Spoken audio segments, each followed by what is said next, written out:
hopefully the last chapter, that is unit input market. Okay,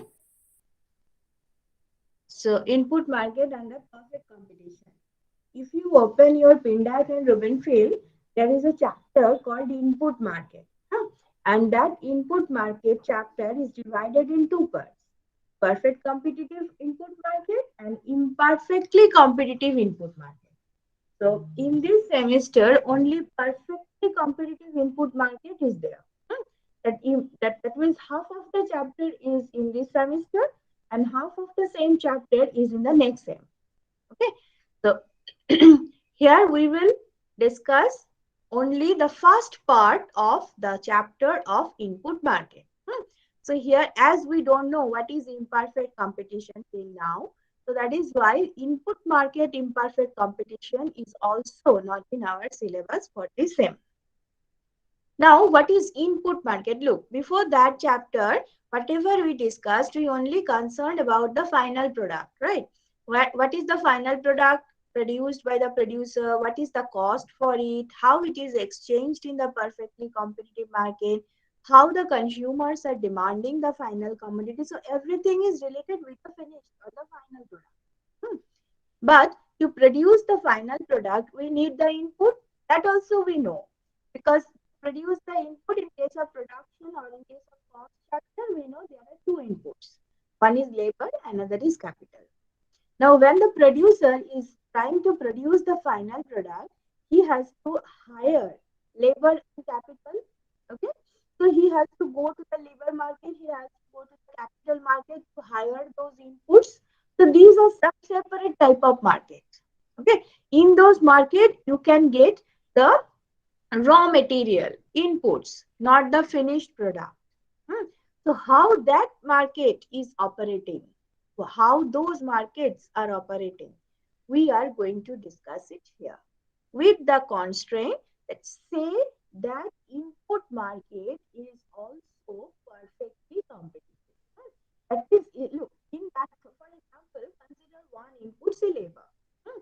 So when we are going to the labor market, in the labor market, who are known to us, the supplier, they are now the consumer in the labor market, right? Because they are going to produce the final product, they are selling final product to us, so they are seller to us. But when the seller is going to hire the labor in the labor market, now they are becoming consumer. Hmm. So there the farms are the consumer. Then who are the supplier? Laborer. Okay. The laborer are the supplier in the labor market. And the farms, they are consumer in the labor market. And the same thing for the capital market as well, for the land market as well. Okay. So here we are going to discuss all those markets separately.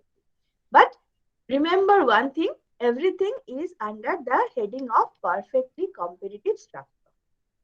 Okay. So this is called a derived market. The input market is called a derived market. Why? Because the demand for the input is dependent on the demand for the final product. Right? Do you get the point? Is it clear to you that why this market is called derived market? Is it clear to you? Demand for the input is dependent on the demand for the final product. If final product demand is rising, then demand for input will also rise. That is why demand for input is called derived demand. Is it clear?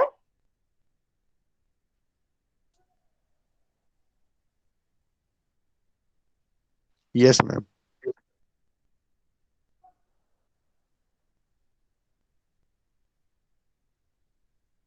Yes, ma'am, clear. Okay. So based on that, this is another new concept. Actually, this is a combination of the known concepts, but the combination is something new to us. So I'll try to understand it. The name is marginal revenue product. So just look at the name, you can understand 50% of the idea. Marginal revenue product. Look, in the name, there are two items. One is marginal revenue, another is marginal product. Okay. So we are combining marginal revenue and marginal product, and the new name is marginal revenue product. So marginal is common, then marginal revenue product. Okay, then in short, it is MRP. Okay, MRP, not that MRP which is written behind the packet. Okay, that is the maximum retail price. This is something different. But here it is marginal revenue product. So what is the definition of it? Okay, let me understand it first. It is the additional revenue by selling the product of one additional labor employee. Look what I'm saying, step by step. Say you have employed one additional labor. Fine. Say you have employed one additional labor. So that labor will give you some additional product. So what is the name of that additional product? MPL. Good. MPL. So you have that additional product MPL from that additional labor. Fine. Now come to the output market. If you can sell one unit, or rather if you sell one additional unit of output, if you sell one additional unit of output in the market, the revenue, the additional revenue which you are earning is called marginal revenue. Is it clear? If you sell one additional unit of output in the market, the additional revenue you are earning is called marginal revenue. Is it okay to you? Yes, ma'am. Okay. So here how much output, how much additional output you have? MPL, right? So let me write it. If I am selling one additional unit of output, then my additional revenue is called marginal revenue. This is by definition. Now, I have MPL amount of additional output in my hand because I have employed one additional labor in my industry. Fine. So, if I want to sell that MPL output in the market, then how much revenue I can earn? MR into MPL. Simple, right? MR into MPL. Done. This is called that additional revenue which I am earning because I have employed one additional labor. This is called MRP, marginal revenue product. Is it okay?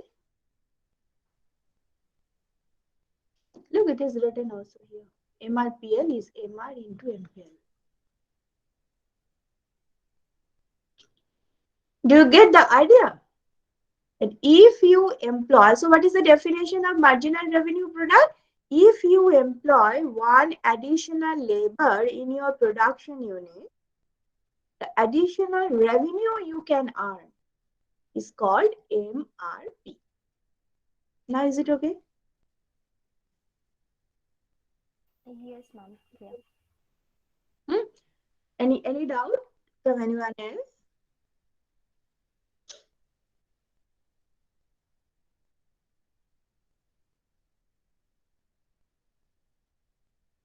Okay. So now look at the definition again. Additional revenue by selling the product of one additional labor employee. That is what I am saying. As I have employed one additional labor, through that I am earning some additional output, which is called MPL by definition. If I want to sell that MPL amount of output, then what is the additional revenue I can earn? MR into MPL. So that additional revenue is called MRPL. Okay. So in perfect, now look, I hope that MRPL concept is okay to you. Is there any doubt? Because we are going to apply this concept. So it should be clear to all. Is there any doubt with MRPL?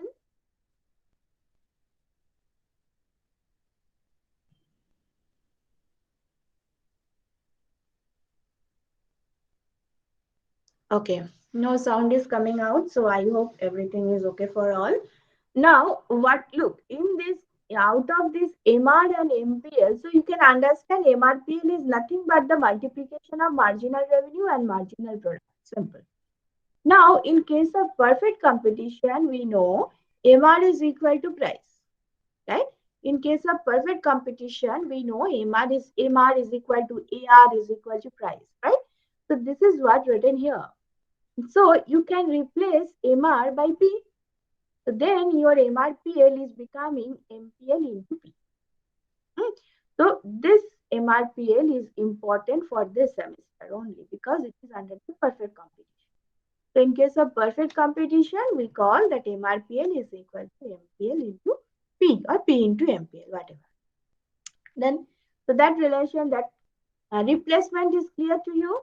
That why I am replacing MR by P? Yes, ma'am. Hmm.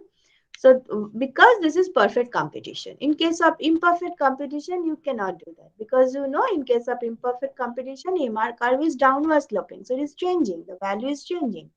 But in case of perfect competition, MR curve is parallel to the horizontal axis corresponding to the price value.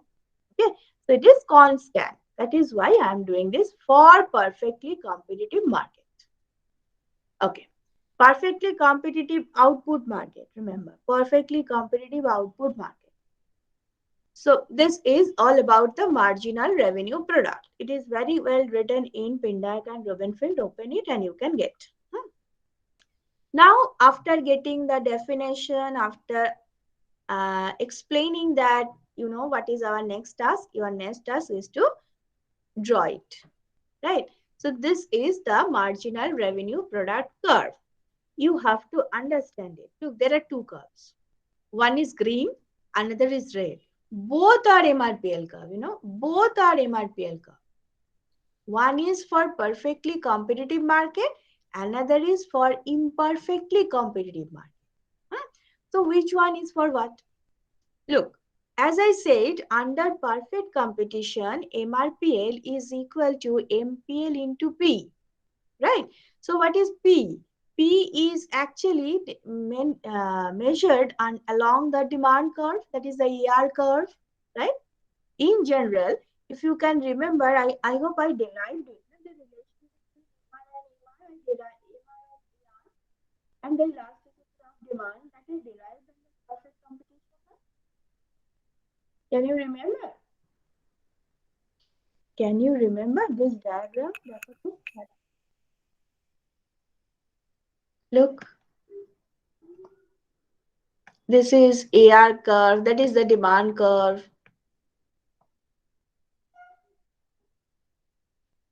And from there, you can get your MR curve. Yes, ma'am. Yes, ma'am. And the midpoint of AR corresponds to the 0 MR. So this part is done. Na? So AR is what? AR is nothing but the demand curve. And the AR is showing price. Right? So AR is showing price actually. It is the demand curve. So what demand curve is showing? Price corresponding to different quantity. So that is why if this is your look, if this is your AR and this is your MR, think in this way. So I am going to multiply MPL with both the curves. I am going to multiply MPL with AR. I am going to multiply MPL with MR. Okay. So let it be. Dharo. So AR into MPL. Done. Similarly, MR into MPL. Okay. Now, MR into MPL, by definition, this is MRPL. By definition, this is MRPL. And AR is what? I can replace AR by P. Is it okay? Because AR is a demand curve. Average revenue curve. Yes, ma'am. So, look. So, as under perfect competition, MRPL is P into MPL. So, that P into MPL curve is here. This is your P into MPL curve. And in general, MRPL is MR into MPL. This is here. Okay. So we can say as MRPL is equal to P into MPL under perfect competition. So this curve, this is the outer curve, that is the MRPL curve under perfect competition. Okay. And the lower curve, this below, below this outer curve, this is the MRPL curve under imperfect competition. Okay. Under imperfect competition. Okay. Yes, ma'am. Understood. So this is that green curve is important for our study now. Look, both curves are downward sloping, no issue. If you will not draw the red one, then everything is okay, the very similar. But you have to understand where is the imperfectly competitive MRPL curve exist. Otherwise, it will be a little bit confusion in the next sem. So anyway, this is your MRPL. Now look, now it is unclear that why it is downward sloping. First of all, your AR and MR both are downward sloping. And in the second stage of production, MPL is also downward sloping. Right? So that is why there is no doubt that both curves should be downward sloping. Either it is perfectly competitive curve or imperfectly competitive curve, whatever be the situation.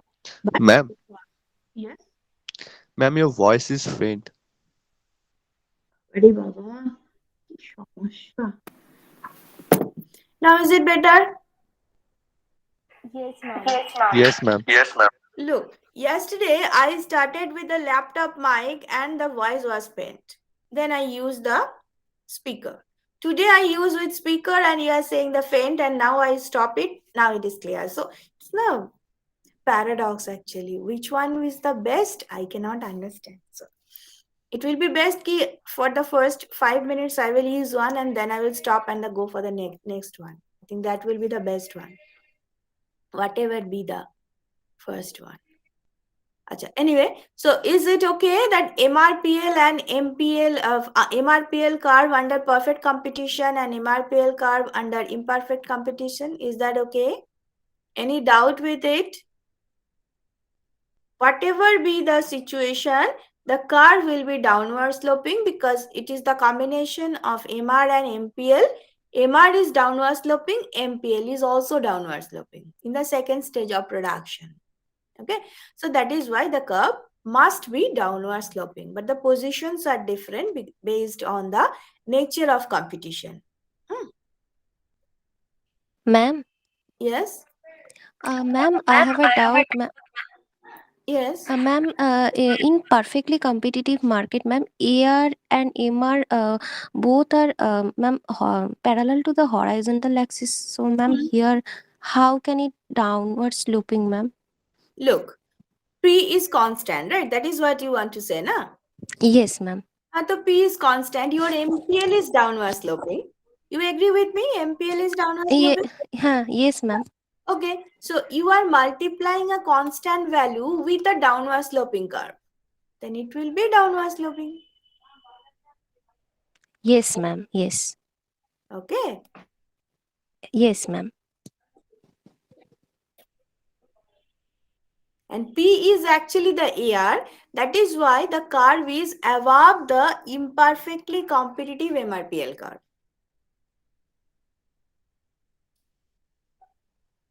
Is it okay now?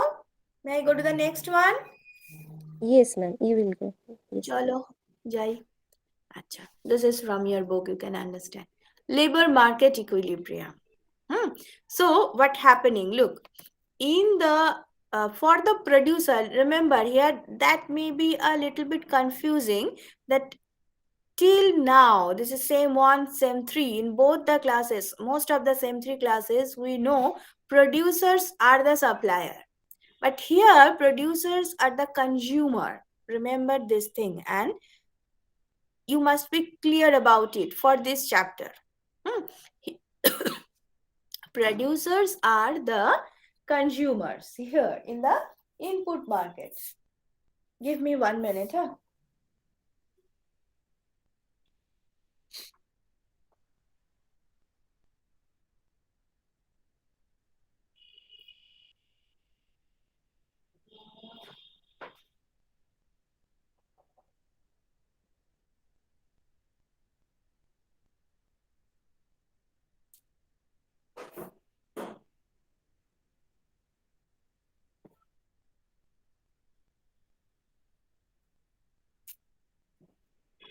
Yes. So here, when the producers are trying to hire the labor, he is thinking about his own revenue like before. So here, this is that MRPL curve is actually the demand curve of the producer. The MRPL curve, why we are discussing a lot about the MRPL curve? Because we want to get the demand curve in the input market. What will be the demand curve in the input market? We don't have any idea.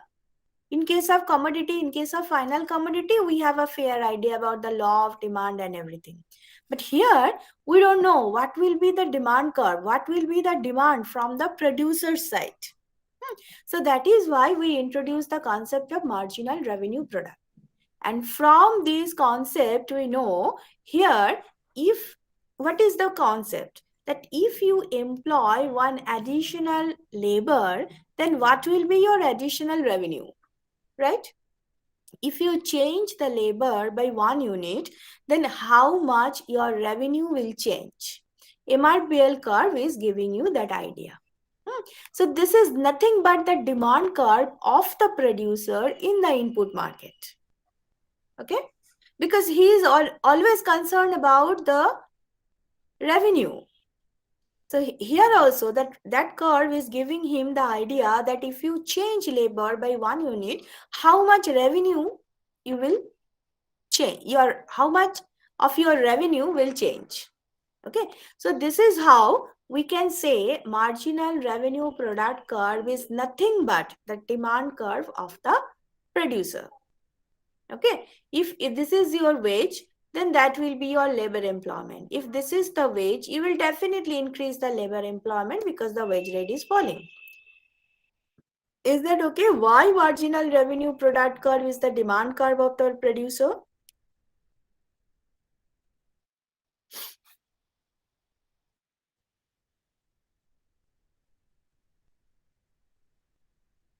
Not clear. Ma'am, can you please explain it once again? Yes.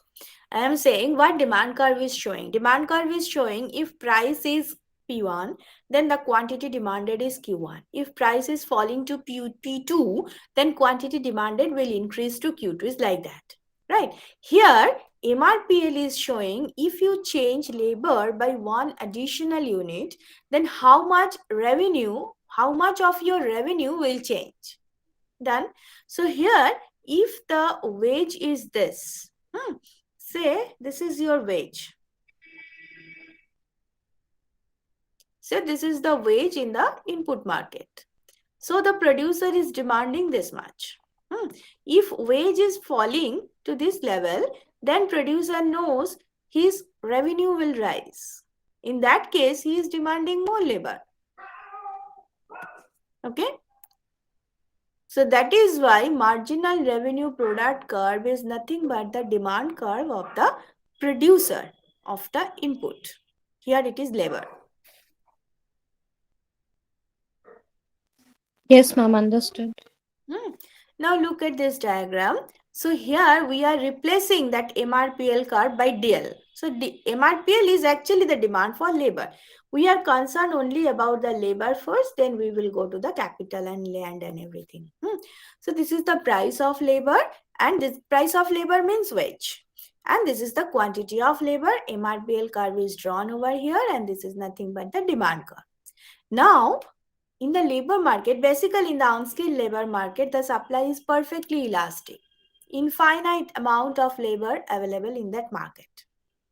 So that is why the supply curve is drawn parallel to the horizontal axis. For a certain age, whatever certain wage, for a certain wage, whatever amount of labor you want, it is available.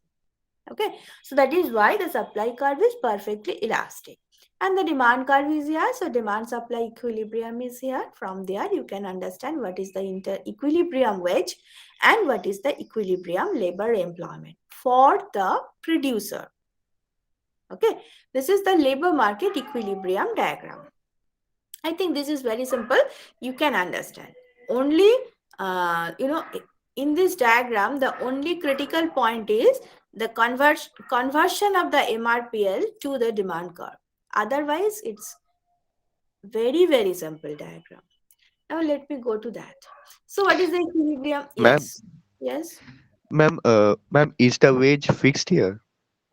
Yes, wage is fixed because the supply curve is parallel to the horizontal axis. That is why. So it Okay, is the ma'am. minimum wage. So it is the unskilled labor market. Okay, because skilled labor, they are considered as capital. When we are considering the labor market, this is basically the unskilled labor market. Okay, the skilled labor, they are actually the human capital. So they are part of the capital. Fine. So here it is the unskilled labor market. Infinite amount of labor is available. That is why for the minimum wage, the supply is infinite. That is why wage is given. This is how wage is given. Ma'am, Hmm? ma'am, why it is horizontal? Can you explain it once? Yes, because infinite supply. Infinite supply means what?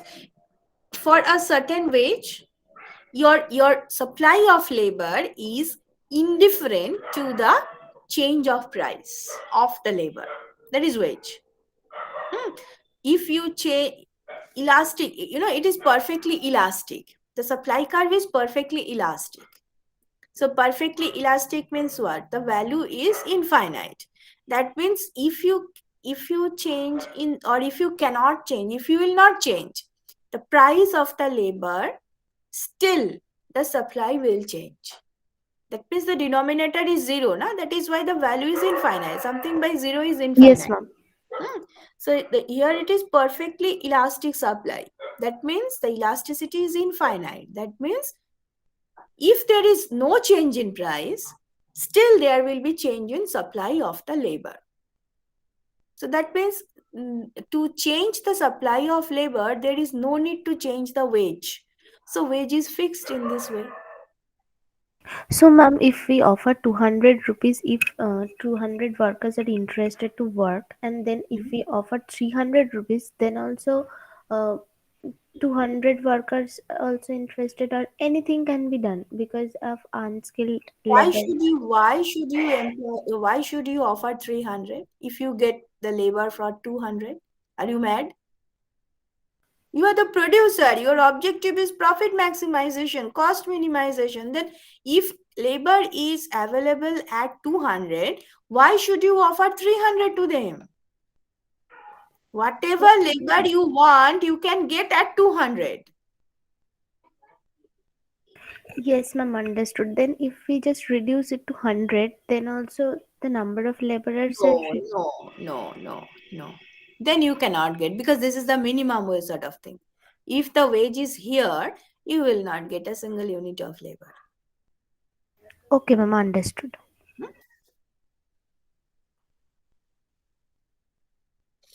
ঠিক আছে যাই তাহলে next. Yes, ma'am. Okay, so what is the equilibrium condition from this diagram? Look, MRPL is equal to wage. Simple. Demand is equal to supply. Supply is equal to W, and demand is equal to MRPL. So we can say the equilibrium condition in the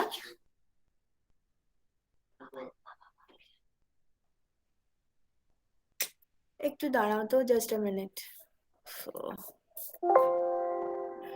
Wait for 2 minutes, huh?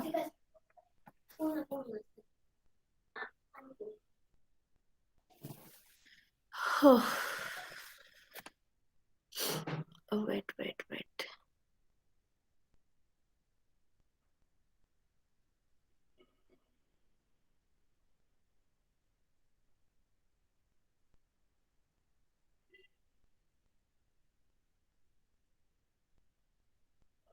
Okay. So what is the equilibrium condition? Equilibrium condition is MRPL is equal to W. So remember this thing. This is the labor market equilibrium condition. MRPL is equal to W. Okay. W is the equilibrium wage rate, and you know what is MRPL. Now, say there is an shifting of the supply curve. Say the supply curve has shifted downward, as you say the wage is reduced. If you offer, you the consumer in the labor market, that is the producer, if you offer 100 rupees in this diagram, say W star is 200 rupees and you are offering 100 rupees, no one is interested to work. But say the market is such that that is the laborer. Now the laborers are reducing their wage demand. They have reduced the wage demand, and now this is their own decision. Now in the labor market, they are ready to work at the wage lesser than W star. Say it is W2 now. So at W2, you are getting the same type of labor supply curve. Now the laborers are saying that, okay, W1 is quite high. Why they are saying they are also not mad. They are saying because the supply is so high. There is a crisis of job, huge unemployment, or some because of the natural calamity. They need some money. They need the job actually. So that is why they are saying that these are the different reasons. I'm just saying only two. So because of any of those reasons, if the suppliers, that is the laborers, have decided that, okay, we will work at lower wage. So now the wage rate is reduced to W2. Okay, but the supply curve is still perfectly elastic at W2. Now what happened with W2? The labor employment has increased.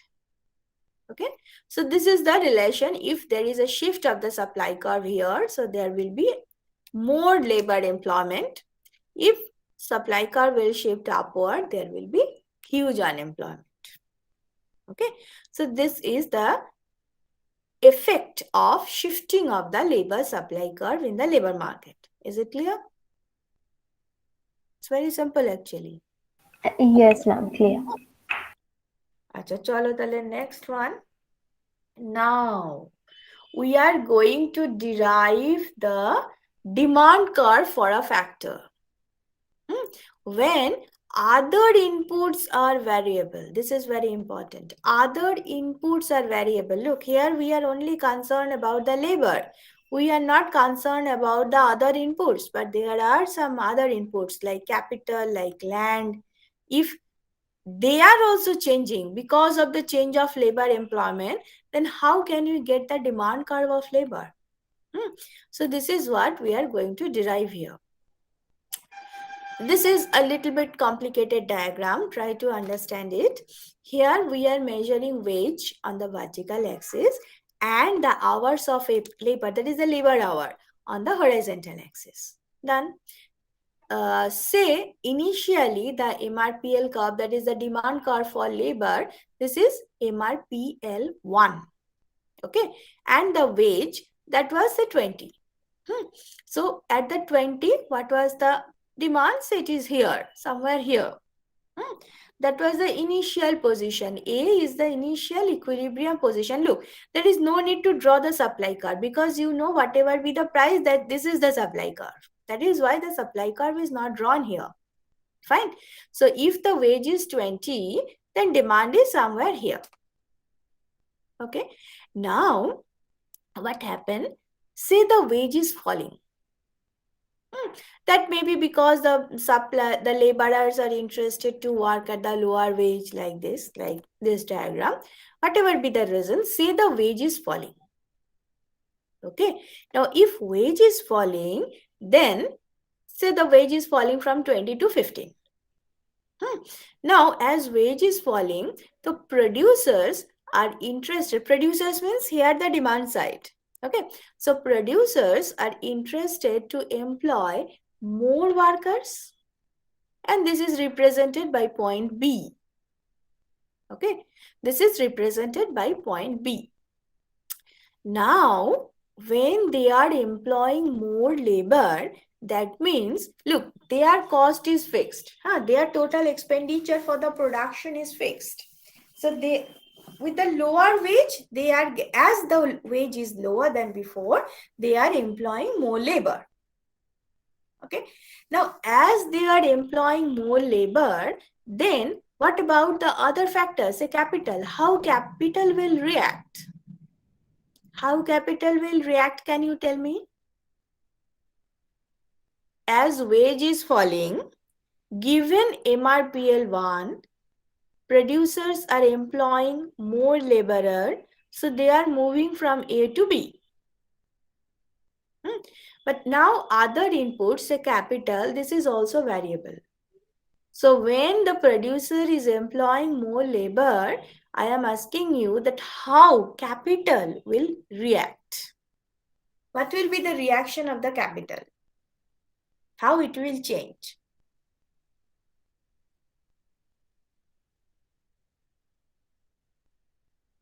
I'm falling. Yes, employment of capital, that will fall. Employment of capital is falling because your total cost is fixed.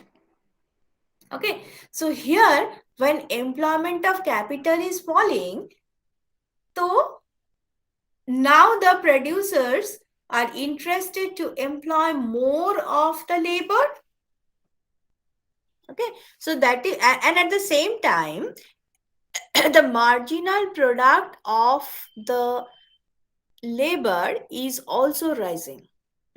Marginal product of, look, marginal revenue will not change, but marginal product of labor is also rising because the producers are replacing capital by labor. Okay, so that is why MRPL curve has shifted upward. So the new MRPL curve is MRPL 2. And the wage is 15 as before. Now, given this 15 wage, as MRPL curve has shifted upward, so the final equilibrium will not be B. The final equilibrium will be C. Okay, so more labor is employed. More labor is employed because producers are interested to replace capital by labor as the wage is falling. Simple. As the wage is falling and you can change the capital stock, you are changing capital stock. Okay, you are changing capital stock and the new equilibrium will be C. So more employment of labor is there. Okay, so the initial equilibrium was A, final equilibrium was C. So if you join these two lines, the DL, the flatter one, that is the actual demand curve of labor, when we are assuming we can change capital. Any doubt with this diagram? Ma'am, can you repeat this once more? Yes, I said initially the wage was 20 and employment is here. Due to any reasons, the wage is falling and it is now 15. Given the MRPL 1 curve, the labor employment is at B, so more labor is employed. But as you can change capital, you can understand now the capital is dearer and the labor is cheaper. Okay, so what you are doing now, you are going to employ more labor and you are going to replace capital by labor. So capital employment is falling and labor employment is rising. As labor employment is rising because of the fall in capital employment, marginal product of labor is still rising. It is downward sloping, but MPL is rising now. So MPL is rising because you are replacing capital by labor. So that will be the shift of the MRPL curve to MRPL2. Okay. So the new equilibrium will be C, not B. B is the temporary equilibrium point. Okay. But the final equilibrium point will be C.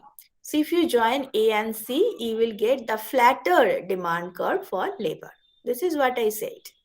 Now tell me your query. Ma'am, the increasing MPL part I didn't understand. Yes, look, MPL is rising. Look, what is the shape of your MPL curve? MPL curve is downward sloping, but in the second stage, if you employ more and more labor, your MPL is rising though.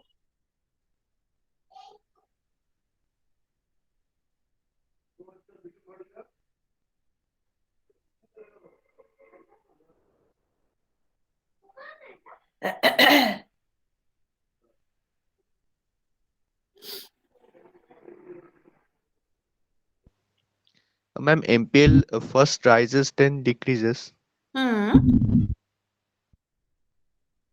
Yes, this is the total demand. This is the total MPL curve, if I can. Ma'am, in the second stage, uh, MPL decreases, I guess. Yes, MPL is decreasing. MPL is decreasing, but here what happened, if you are replacing, if you are replacing labor, you are replacing capital by labor, because now labor is cheaper. So in that case, MPL will shift. MPL curve will shift. The marginal product of labor, that will shift. So the new MPL will be like this now. Your MR is constant. You are going to multiply MR with this MPL. That is why that new MPL2 is this one, not this. Yes, ma'am. Understood now.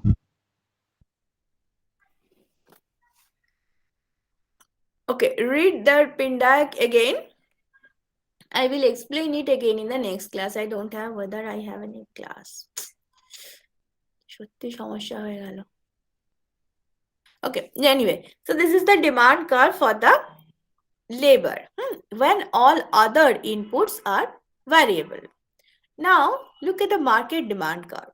Market demand curve is, look, this is MRPL1, this is MRPL2. So these are the two producers and two separate markets. This is the total demand for labor. So you are just trying to find out what is the total market demand for the labor. Now here we have to understand one thing. Generally what we are doing, we are just making the horizontal summation. Okay, generally we are making the horizontal summation, but here we cannot do that. Here we cannot make that horizontal summation, because here as the MR, MPL is downward sloping, so industry demand curve, that will be flatter. Look, if initially, okay, remember one thing, আমাকে একটু আঁকতে হবে, দাঁড়াও. So when the price was 15, when the price, that is the wage, was 15, this is the demand. Done. Now when the price is 10, then this is the demand according to the old MRPL. But when we know, now we know that if wage is falling, MRPL curve is also shifting. So given that shifting of the MRPL curve, actual demand at the wage 10 is this, not 150, it is 120. Okay, so if you make horizontal summation, that it will be 150 plus 150 like this, but it is not. It is 120 actually. So that means the initial point is here, the new point is here. It is not like this. It is not like this. It is not like this. It is becoming steeper. That is why the industry demand curve is becoming little bit steeper. It is not at all the horizontal summation. Okay, in case of horizontal summation, there is no scope of the shifting of the MRPL curve, but here MRPL is shifting when the wage is falling.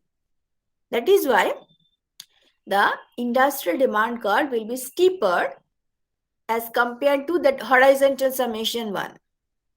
Okay, so this is the market demand curve for the labor. That is the industry demand curve, you can say.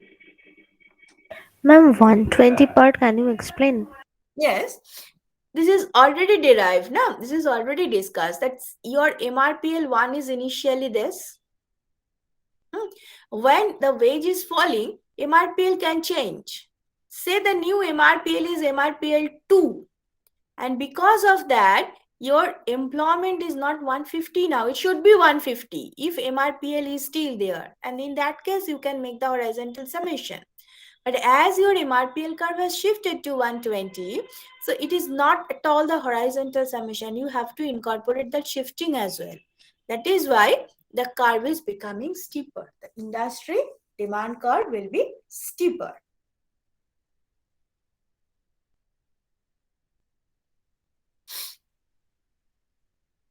Okay, ma'am, understood. Ma'am, If you have any query, I will explain it again. Please read Pindac once, and then I will repeat these two slides again in the next class. No issue. I can repeat it 10 times. Bolo? ma'am, why the MRPL curve has shifted to the left instead of right? No, it can shift to the left or to the right. I need some another slide actually to explain the both possibilities. Look, here your MRPL curve has shifted like this. It can shift in this way as well. In this way as well.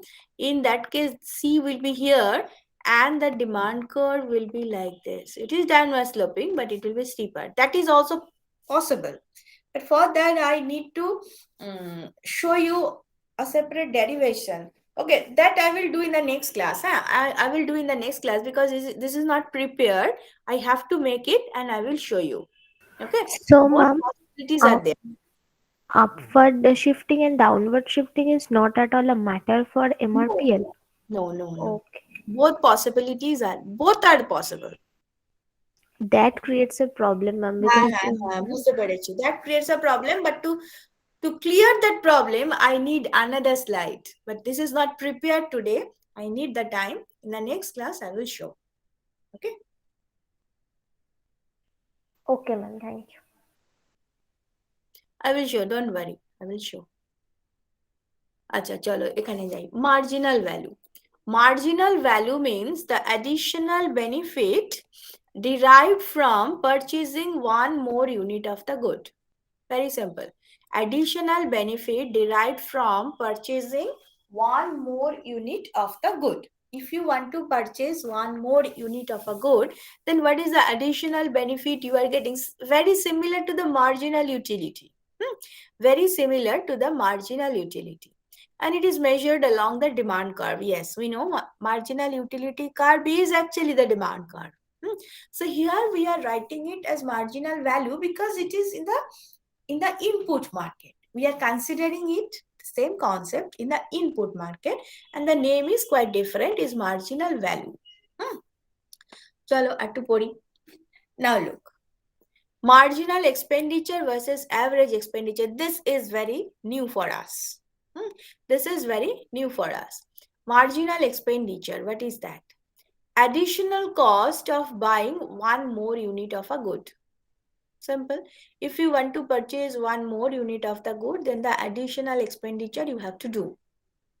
Here, the expenditure is of the producer for the input market. Here, the expenditure by the producer for the input. Okay. So, if you want to buy one additional input, then the additional cost you have to bear is called the marginal expenditure. What is average expenditure? Average expenditure, you can understand the total expenditure divided by the amount of commodity you have purchased, the amount of input you have purchased.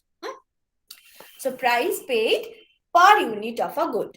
Price paid per unit. So this is nothing but the price. Okay. This is nothing but the price of the input. This is nothing but the price of the input. So these two concepts are clear. We are going to show you the diagram of these two. But before that, tell me if you have any query of these two, just the ideas, regarding the ideas. Ma'am, can you show the previous slide once more? Okay, ma'am. So any problem from these two ideas, that what, just the concept. Marginal expenditure is the change of total expenditure. Remember why we are considering all these things, because here the consumer is the producer. So producer's expenditure. Okay. And the producer's marginal expenditure, producer's average expenditure.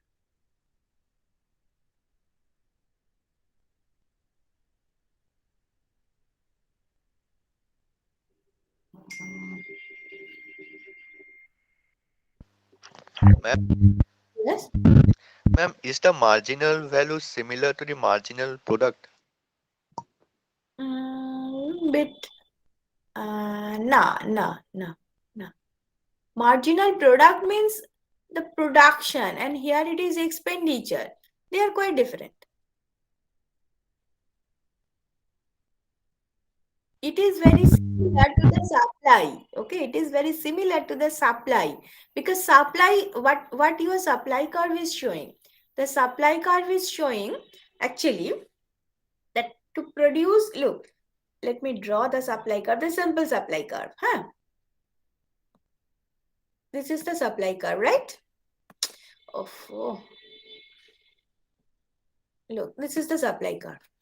So when the supplier or the producer is trying to sell this quantity, he is expecting the price of this quantity should be this. Why? What is the reason? Is it just anything because of any sweet dream? No, because this is his expenditure. Okay, this is his expenditure for this amount of output. That is why he is expecting that at least this price should be given to me. If price will be less than that, I cannot sell it because my expenditure is this. Okay. So in that sense, the marginal expenditure and average expenditure is very close to the supply curve. Okay. And we will show average expenditure is nothing but the supply curve. The price paid per unit of the good. If you are going to sell this quantity, that means your total cost is this. So total cost for what? Total cost for the input. This is the price you have paid for the input. Right? This is the price you have paid for your input. That is why it is your total cost. What else? So that means it should be the minimum price that will be paid to you. Then only you can sell it. Done? Yes, ma'am. So average expenditure and marginal expenditure, these are actually very close to the supply side concept. That creates the confusion. Otherwise, input market analysis is very easy. But the confusion is that here we are just jumping from one idea to another idea. Up to this point, we are thinking that producers are the supplier. They are representing the supply side. But here, we have to convert that concept. We have to change that concept. And we have to think that now the producers are the representative of the demand side. So anyway, look at this. Oh, Baba, এটা কি? This is actually taken from Pindak and Rubenfeld. This is actually taken. I think this is in the footnote area. This is the net value due to change in quantity. Okay. Let me try to explain. Okay. The net benefit due to change in quantity. This is del V del Q minus del E del Q. Achha, net benefit means what? Net benefit of the producer in the input market. The net benefit is what? Net benefit is the total value of the product minus total expenditure for the product. Right? Total value means total revenue. Okay. Total revenue from the product minus total expenditure for the product. Look, this is our marginal value, the additional benefit derived from purchasing one more unit of the good. So total value is the total benefit you are getting from that commodity. So if you differentiate it with respect to del Q, then it will be del V del Q minus del E del Q. So what is the name of del V del Q? It is the marginal value. We defined it. And del E del Q is the marginal expenditure. So ultimately, the producer's equilibrium will be the marginal value is equal to marginal expenditure. Okay, from the consumer side. From the consumer side in the input market, the optimum or the equilibrium condition will be marginal value is equal to marginal expenditure. Okay, and how to get the marginal value and what will be the value, what is the, what is the exact value of the marginal expenditure, that we will derive. Look, what is marginal expenditure? It is a change of total expenditure due to change in quantity. Now, what is the total expenditure? Total expenditure is P into Q. Okay, so if you differentiate P is the price of the commodity. So if you just differentiate it, it will be like this: P function of Q, that is P plus Q into del P del Q. So this is the value of marginal expenditure. Okay. Now the supply of input. Ma'am, Uh, ma'am, expenditure for the firm will be P into Q. hmm, yes. Ma'am, here divided by del Q part is not present. Which one? Eta? No ma'am, এখানে তো রয়েছে del কিউটা, মানে daily by del Q যখন করলাম আমরা, তখন তো first পার্টে ডেল কিউটা থাকবে না না, ডিভাইডেড। কারণ তোমার এক্সপেন্ডিচার হচ্ছে P into Q. তুমি ফার্স্টে Q কে ডিফারেন্সিয়েট করেছো উইথ রেসপেক্ট টু Q, তাহলে সেটা তো 1 হয়ে গেল, রইলো শুধু P। আচ্ছা, হ্যাঁ, P into Q, তো P constant differentiate Q plus Q constant differentiate P। UV rules দিয়ে হয়েছে। UV। আর ম্যাম এনবির ফুল ফর্মটা একবার বলবেন? NV is the net benefit. Okay ma'am.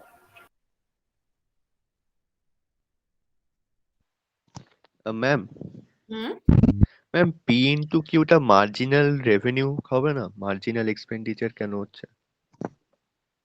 হ্যাঁ, actually it is marginal revenue, but here the producer is the consumer. Here the producer is the consumer, so whatever be his revenue in the output market, this is his expenditure in the input market.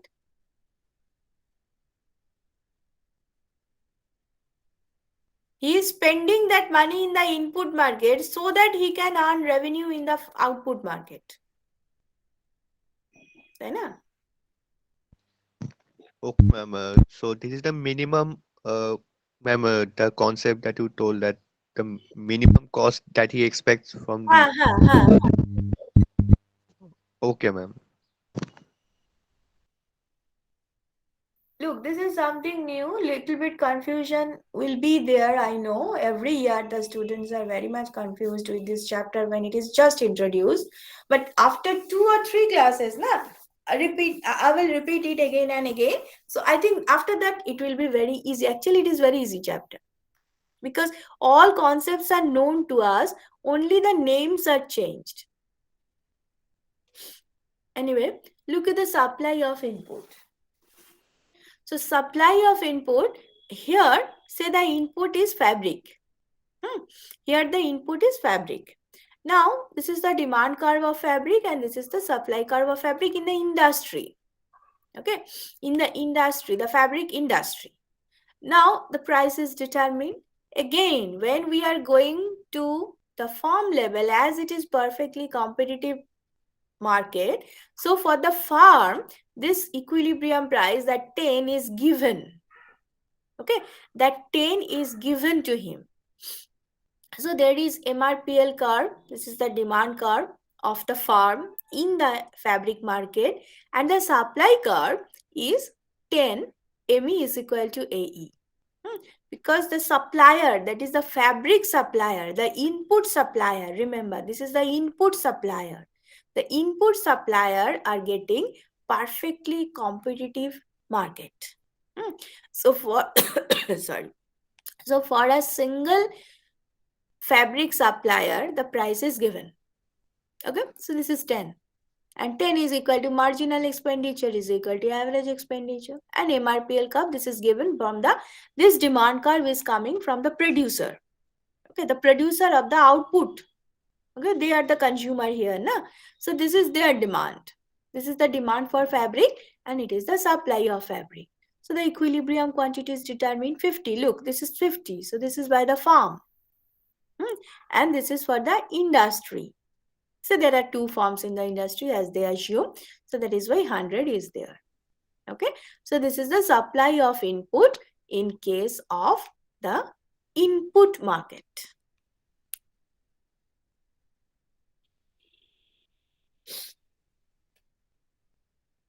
Ma'am, can you please repeat the second diagram?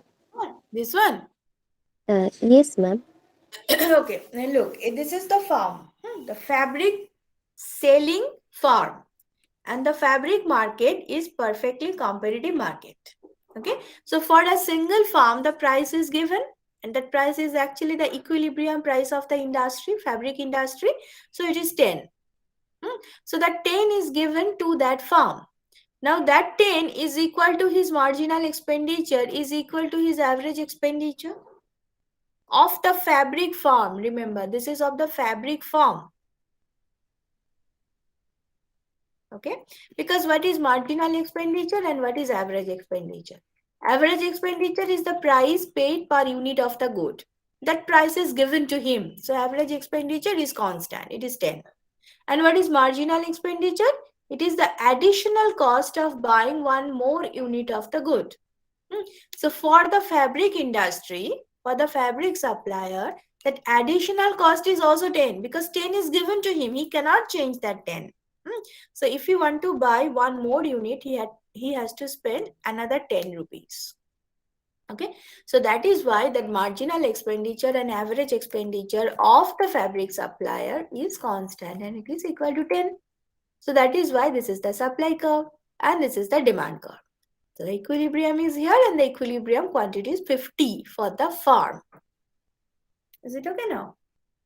Yes, ma'am. Ma'am, here marginal expenditure is fixed because of the perfectly competitive market. Yes.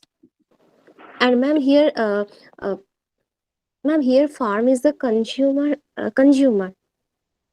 Yeah, the output farm is the consumer. Oh, okay, ma'am. That is why that MRPL curve is coming from that output producer. And that ME is equal to AE. This is from the fabric farm. The seller. Fabric is sold by this farm. Okay, ma'am. Ma'am, it is very confusing. Yes, I know it is confusing. I said in the very first slide that it will be confusing because those here actually two sellers are interacting. MRPL is the seller of the output. He is the seller, he is also the seller. He is selling the input and he is selling the output. He is going to sell the output. And now he is the consumer. So that is confusing actually. Don't worry, I will repeat it in the next class. Everything I will repeat in the next class. I think then it will be more clear.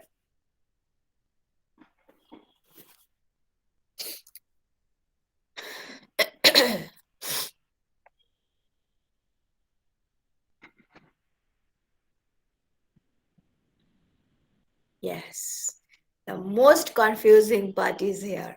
Labor supply curve. Labor supply curve, let me explain it. Labor supply curve, look what happened with the labor supply curve. In the horizontal axis, we are measuring the hours of work per day. That means the labor hour. And on the vertical axis, we are measuring wage. Look at the shape, the peculiar shape of the supply curve. Supply curve is generally upward rising, no? But here, supply curve, after a certain level of wage, the supply curve is backward bending. Can you tell me why? That labor is applying more and more labor up to this wage. Then after he has reduced his work hour. Wage is rising, but the work hour is falling. Why he is doing this thing?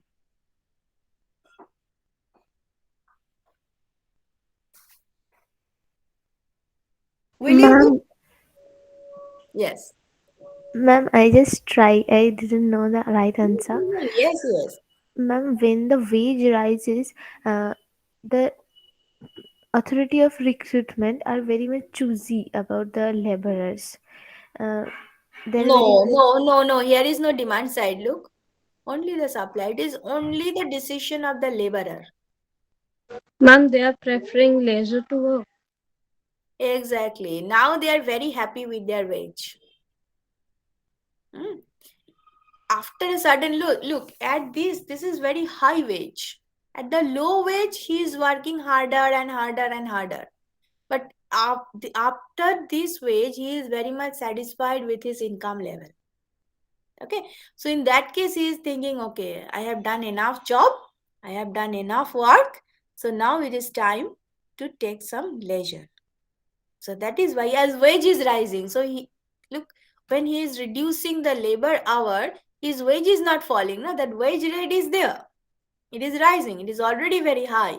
So he is just shifting from the workplace to the leisure time. Maybe he is going for vacation. Maybe he is watching movies and all this. So more leisure time he is having. That is why the labor supply curve is downward sloping, or rather backward bending after a certain level of wage. Because he is very much satisfied with his wage. He is thinking enough is enough. I have done a lot of job. Now it is time for me to take some relaxation. Go for it. Okay, so the labor hour is falling. Now there is, look, this is simple logic. But we the economists are not happy with this simple logic. We are going to discuss it in details. We are going to see, look, here the two things are working. When the wage is changing, two things are working on the supply of labor. The first one is the substitution effect, and the second one is the income effect. So we are going to decompose this total effect into these two parts, and we will try in this section which one is stronger, and in this section which one is stronger. So the answer will be more, prominent or more clear.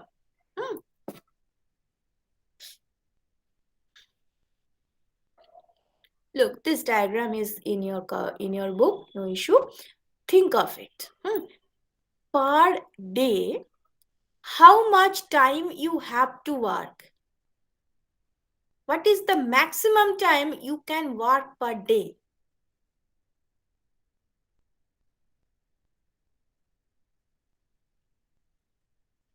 Tell me. What is the maximum time you can work per day? Say you are not working in some industry or farm. Now your work is actually the study. So per day, how much time you can spend? What is the maximum time you can spend for your study? 24 hours. Yes, 24 hours, because this is the time allotted to you. If you will not sleep, if you will not eat, if you will not take any rest, nothing, then maximum 24 hours per day you can spend for your study.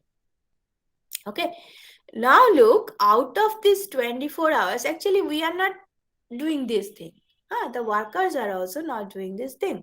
Say initially, this is the, okay, so, okay, the hour of leisure. Yes, in the horizontal axis, we are measuring the hours of leisure. So how can we, is this there? No. Mathematics should be here. Let me write that out. So 24, This is the total time per day. So I can spend that 24 hours either for work, that is L, or for leisure, that is small l. Okay. So this is the two options to me. Either I can work or I can take rest. So labor plus leisure is equal to 24. Now if I work, then my income will rise. If I will not work, my income will not rise. Okay, so my income, that is Y, is a positive function of L. Do you agree with it? Y is a positive function of L. If I work more, my wage will rise. Yes, ma'am, agreed. Acha. So my utility function, it is also, my utility is a positive function of two variables. One is income. If my income is rising, more utility will be there, and the leisure, right? If I will take more leisure time, I will be more happy. So more utility. Okay. If I work more, generally I am not very happy. So that is why capital L is not increasing my utility, but small l is improving my utility. So if I change it like this, U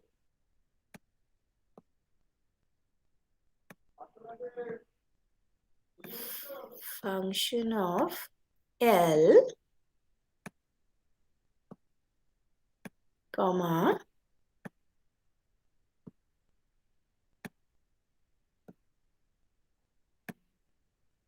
can you write it? 24 minus L. Can I write it? দেখো তো? Can I do this? Yes, ma'am. So everything in terms of capital L. So now I want to check the value of du dl. Okay, d, or rather I want to maximize the utility, right? This is my objective. I want to maximize the utility subject to this. This is the constraint. I cannot change it. Subject to this. So then what will be the Lagrangian? Forget about this. দাঁড়াও।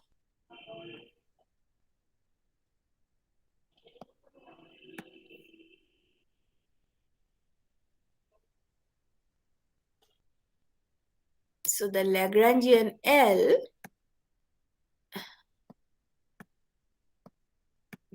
এখানে L লিখলে আবার confusion হবে, better to write Z. Z is equal to Q, then this total function, that is Y function of capital L, comma,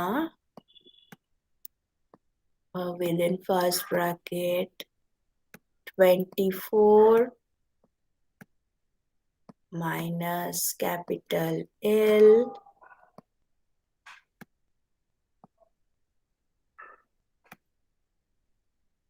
plus, say the Lagrange multiplier is lambda, within bracket 24 minus small l minus capital L. Done. Now you find out the first order condition, that is del Z del L. Okay, del Z del L.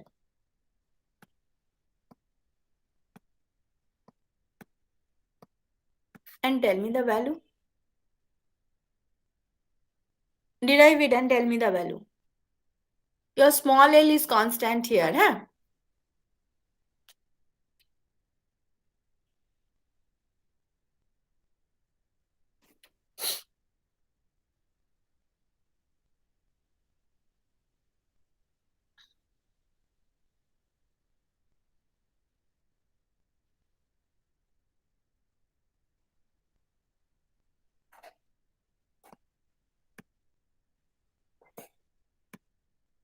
Or you can write it in this way, it will be better, W into L.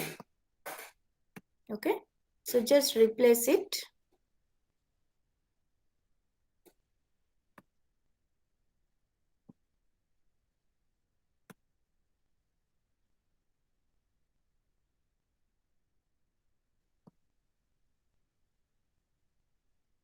W into L.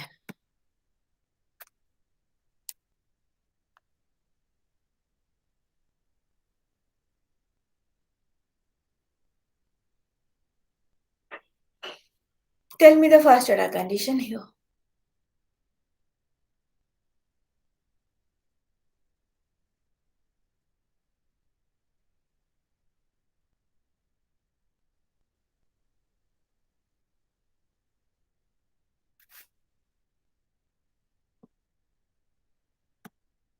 Find the first order condition. I am doing something different. Don't look at this and solve it. FOC.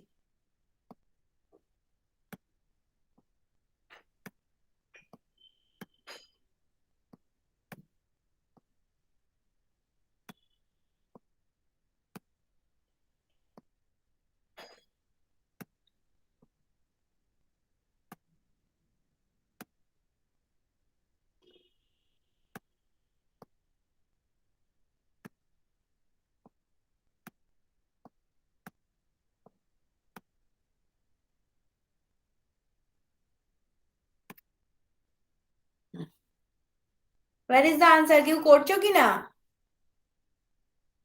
Are you doing it? Anyone? Yes, ma'am. Ma'am, Hmm. ma'am, will it be del U del L minus lambda something?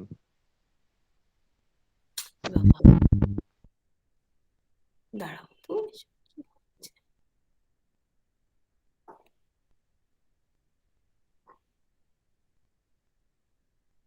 Del U. Ma'am, del U del L minus. And where is your W? Is your W here? Ma'am, it is in the function, so we do not know the exact form. So, ma'am,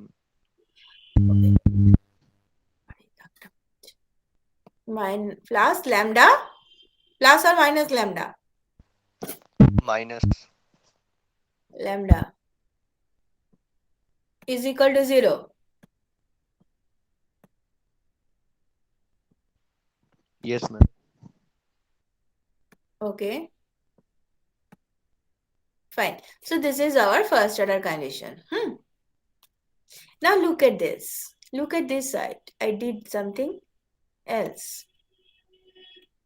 From this equation, that is y is a function of L, I am writing it as W into L. Because my income is only from the labor hour. So wage rate into the labor hour. Now I am replacing the labor hour by the leisure, 24 minus L. Okay. Now we are doing dy dl. That will be minus W. Why I am doing this? Because in this diagram, we are measuring income on the vertical axis and the leisure time along the horizontal axis. And I want to find out the slope of the line, the slope of my income constraint. Okay. So that is minus W. The W is the wage rate, is a positive one and a constant one with a negative sign. That means it is a straight line, downward sloping straight line. So that straight line is here. Look at this dark one. This is that straight line. Now I have drawn another indifference curve. Okay, and because income is giving me positive utility and leisure is giving me positive utility, so I can draw the normal indifference curve here. Okay, given the constraint and this normal indifference curve, we have the equilibrium at A. So from A, if I drop that vertical line, it is giving me 16. 16 means what? 16 means 16 hours of leisure I am consuming. The optimum leisure time is 16. Okay. So 24 minus 16, that means kato? 8. So 8 hours I am working actually. Okay. At the optimum level, I am consuming 16 hours for the leisure and I am working for the remaining 8 hours. Because 24 is constant. Your budget line, that should not cross that 24 in the horizontal axis. Okay, so you have EA as the equilibrium point. Now, due to some reason, say W has increased. Okay, due to some reason, W has increased. Now, as W is increased, you cannot change 24, so there is constant. W is increased means the slope will be steeper, the line will be steeper, and the income will obviously rise. Say the new line is this RQ. Okay, RQ is the new budget line. Now, given this new budget line, you have new equilibrium, obviously higher indifference curve, and B is the new equilibrium. Now, for B, look at the optimum leisure time. It is 20. So, what is the optimum labor time? 24 minus 20, so 4. So what happens here? Your wage has increased, but you have reduced your labor time. Initially, your labor time was 8. Now your labor time is 4. So you have reduced the labor time, but your wage has increased. Why it is so? Do you get the problem? Is it clear? Ma'am, can you repeat? So faint. Dull sounds are coming. So that 24 hours per day is fixed. Okay, whatever be my income, so is that slope is okay? Why that slope is minus of W? Ma'am, 24 minus L, is it denoted the capital L? No, 24 minus small l. Look, কোথায় গেল? এই যে 24 minus capital L is small l. So 24 minus small l is capital L. এটা বলছো? Yes, ma'am. And this is small l. This is small l. Because Y is equal to W into capital L. So I'm replacing capital L by small l. How? Replacing capital L by 24 minus small l. From this constant, I'm getting it. Yes, ma'am. It is clear. Acha. So minus W is here. So W is the wage rate, constant, with a negative sign. So the budget line, the constraint, that will be the negatively sloped straight line. But it is a negatively sloped straight line, draw it anyway. But remember one thing, your horizontal intercept will be 24. Because maximum 24 hours you can take as a leisure time as well. 24 is the time constant, you cannot change it. Now there is an indifference curve because utility is a positive function of income and leisure, and you are measuring these two along these two axes. So you can draw your indifference curve, and A is the equilibrium point initially. So given that A, you are getting 16 hours as the optimum leisure time. 16 hours is your optimum leisure time. So what is your optimum labor time? It will be 24 minus 16. So 8 hours is your optimum labor time. Is it okay? Yes, ma'am. Clear. Acha. Now wage has increased. Initially wage is 20. Now the wage is 20. Initially the wage was 10. Now the wage is 20. So as wage rate is increased, the line, that budget line, that will be steeper. That constraint one will be steeper. But you cannot change your horizontal intercept. Only the vertical intercept will rise because wage is increasing, your income is increasing. Here you are measuring income on the vertical axis. So that value is increasing, and now you are getting RQ budget line. Okay, RQ is your new budget line. Is it okay? Yes, ma'am. Now given this RQ, you have the new equilibrium point B on the higher indifference curve. Now from B, if you find out the optimum leisure time, it is now 20. Initially it was 16 from A. Now from B it is 20. So that means 24 minus 20, so 4 hours. So optimum labor time is now 4 hours. Initially optimum labor time was 8 hours. Now optimum labor time is 4 hours. Is it okay? Yes, ma'am. So now from this, it is evident that when wage rises, the leisure hour rises also. That is what I was saying. That wage is rising, but you have reduced your labor time. Why? To get the answer, we have to decompose it. How can I decompose?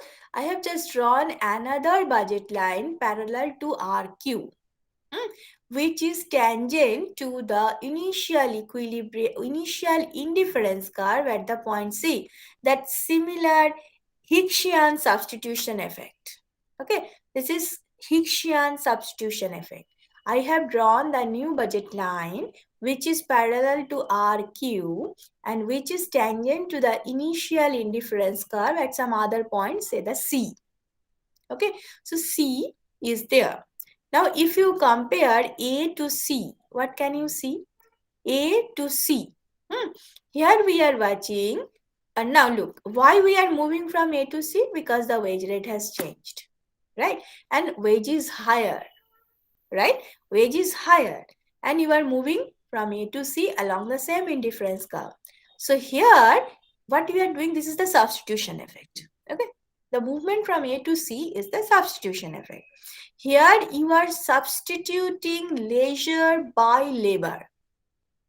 If you are moving from A to C, you are substituting leisure by labor. Why? Because the wage is increased. As wage is increased, you need to work more. Okay, so now the leisure is becoming expensive, wages increase, so now the leisure time is expensive. That is why you are substituting leisure by labor. Okay, the substitution effect is asking you to work more. But if you compare C to B, this is movement, because look, along these two budget line, wage rate is same. So this is just like your income has increased. So the movement from C to B is the income effect. So income effect is asking you to increase leisure time. So income effect is influencing you that you should work less. You should go for more leisure. The substitution effect is telling you to reduce leisure. Income effect is telling you to increase leisure. And here, income effect wins. So income is so high, wage is so high to the farm, to the labor, that laborer is thinking, enough I have done, so my income effect should be prominent than the substitution effect, and income effect wins, and ultimately he is working lesser than before. So this is the reason. If income effect is stronger than substitution effect, then the labor supply curve will be backward bending. Okay, so you said correct that labor supply curve is backward bending because people are substituting labor by leisure. But if you want to give answer more precisely, prominently, then the answer should be when income effect is stronger than substitution effect, then the labor supply curve will be backward bending. Okay. Ma'am, Yes. ma'am, can you repeat the income effect once more? Income effect is the movement from C to B. Because the wage is constant along these two, the wage is 20 for both the budget line. So you are jumping from C to B as if your income has increased. That is why your budget line has shifted parallelly upward, right? So this is why I am saying the movement from C to B is the income effect. And then substitution effect C to A. A to C. Okay. A to C, C to B. Your initial point was A, your final point is B. But this path, I can decompose it like you are moving from A to B. That's all. But if you decompose it like A to C, then C to B.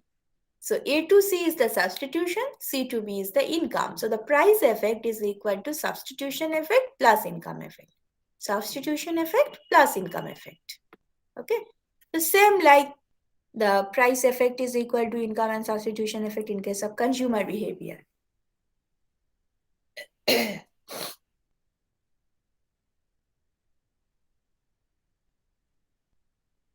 So income effect is asking the laborer to work less, and substitution effect is asking the laborer to work more.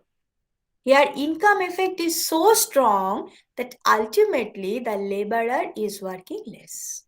Okay.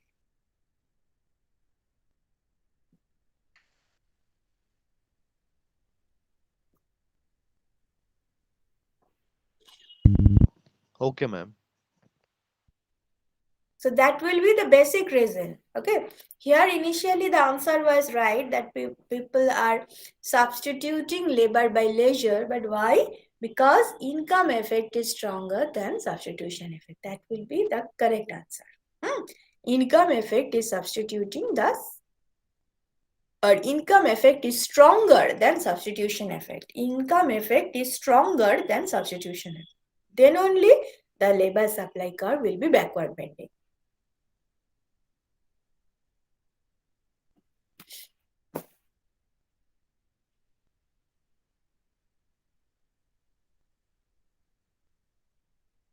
Okay.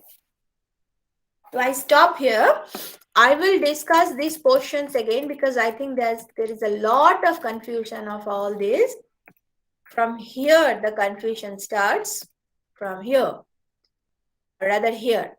So I will discuss 1, 2, 3, 4, 5, 6. I will discuss these 6 slides again in the next class. By that time, read Pindak and Rubenfeld.